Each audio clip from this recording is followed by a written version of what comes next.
ചുരിദാറുകൾ കണ്ടിട്ട് ആൾക്കധികം പ്രായമില്ലാന്ന് തോന്നുന്നു. തടി ഒരു പാകത്തിനേ ഉള്ളൂ.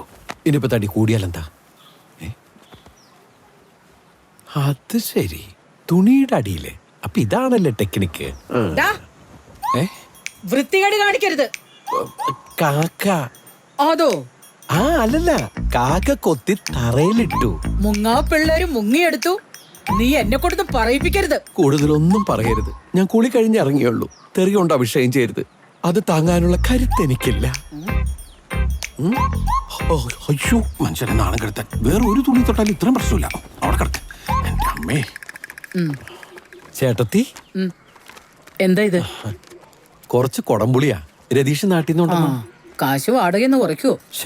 എന്തോ ചേട്ടത്തി പറയുന്നേ? അല്ല, ഇതുപോലുള്ള അബദ്ധമൊന്നും നീ മുമ്പ് ചെയ്തിട്ടില്ല. അതാ. അവിടെ ഞാൻ എടുത്തോളാം. ചേട്ടത്തി പിടിച്ചേ. സംഭവം ഗ്യാസ് ആണെങ്കിലും ഒടുക്കത്തെ വെയിറ്റ് ആണ് എടുത്തി. മനുഷ്യപ്പറ്റുള്ള ഇനോണോ? മിണ്ടാനും പറയാനൊക്കെ പറ്റുമോ എടുത്തി? ആര്? മറ്റേ കൊച്ച്. കൊടംപുളി ഇട്ട് മീൻ വെച്ച ബെസ്റ്റാ. ആരും വിശ്വസിക്കാൻ കൊള്ളത്തില്ലെന്നേ. ഞാനിപ്പോ അതുകൊണ്ട് കാശൊന്നും മുറിയിൽ വെക്കില്ല. റിസ്ക് കുറച്ച് വാങ്ങണം. നാളെ വാങ്ങാം. മോളുടെ പ്രായത്തിലുള്ള കുട്ടീനെ തന്നെ കൂട്ടിട്ട് നന്നായില്ല എടുത്തി. മോളിന് സെപ്പറേറ്റ് മീറ്റർ വെക്കണം. ഓ, ബില്ല് ഭയങ്കരമായിട്ടൊന്നും കൂടി. കാണാൻ കൊള്ളാവുന്നതും അവിവാഹിതയുമായി ചെറുപ്പക്കാരി ഒറ്റയ്ക്ക് താമസിക്കാന്നൊക്കെ പറഞ്ഞു. പിന്നെ അപ്പുറത്ത് ഞാനായതുകൊണ്ട് പിന്നെ കാണാൻ കൊച്ചി ഹാർബറിലെ മീനാ നല്ലത്. വിലയും കുറവാ. എന്നാ കുറച്ച് വാങ്ങി അങ്ങോട്ട് പുഴുങ്ങി തിന്ന്. ഡാ, നീ ഇതൊന്ന് ഫിറ്റ് ചെയ്തിട്ട് പോടാ. തന്നെ അങ്ങോട്ട് ഫിറ്റ് ചെയ്യാ മതി. പിന്നെ തിരുവനന്തപുരത്തെ ചോദ്യം ചോദിച്ചു കഴിഞ്ഞാൽ കോഴിക്കോട്ടെ ഉത്തരം പറയും. എന്നിട്ട് കൊച്ചിന് മീനും തിന്നണം. ഒറ്റയ്ക്ക് 1.5 കിലോ മീൻ പപ്പ പുടം കളാണ്ടിരുന്ന് തിന്നണ ആളാ. എന്നിട്ടും ആർത്തി ഈ കൊച്ചിൻ ഹാർബർ കണ്ടുപിടിച്ചവനെ കപ്പലേറ്റി കൊല്ലണം. വൃത്തികെട്ടവൻ.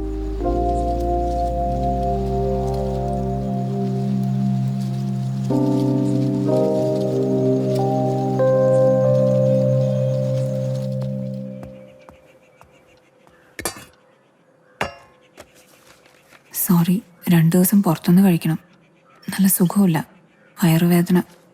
എഴുന്നേറ്റപ്പോൾ താമസിച്ചു പോയി. സ്ത്രീകൾക്ക് മൂഡ് സ്വിങ്സ് ഉണ്ടാവുന്ന സമയ ശല്യപ്പെടുത്തരുത്. നോക്കിയും കണ്ടും നിന്നോളണം. പാവം.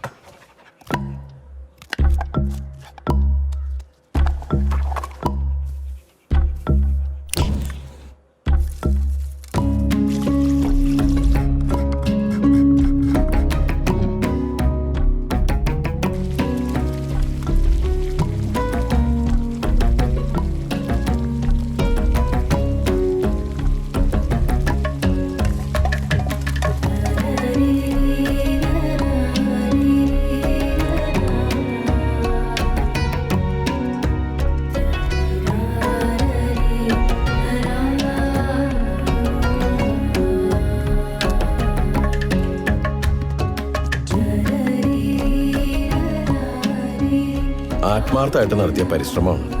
മുഴുവൻ കഴിക്കണം. പണ്ട് ലേബർ ക്യാമ്പിൽ നടത്തിയ പരീക്ഷണങ്ങളാ. ടച്ച് വിട്ടുപോയി.